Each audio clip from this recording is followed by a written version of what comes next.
In today's video, I'm going to teach you how to get API key in Calendly.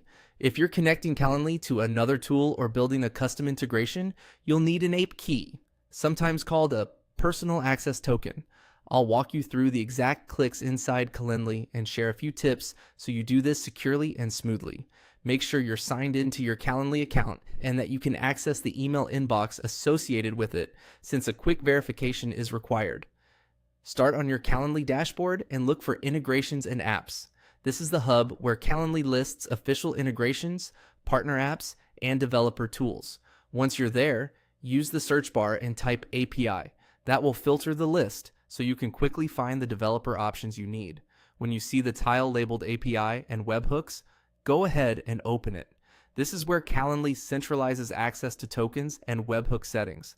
On that page, click Get a token now. Calendly opens a short setup flow to create your key. When prompted, click Continue to begin. Next, you'll be asked to enter a name. Give your token a clear, descriptive name that explains what it's for, like the app or project that will use it. This makes it much easier to manage or rotate tokens later. You'll then select Scopes. Scopes define what your token is allowed to do.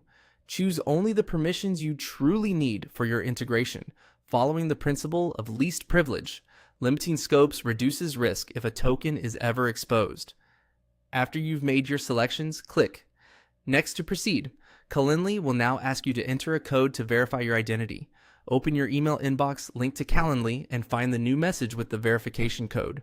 If it's not in your primary inbox, check spam or promotions. Copy the code from that message, return to Calendly, and paste the code into the verification field.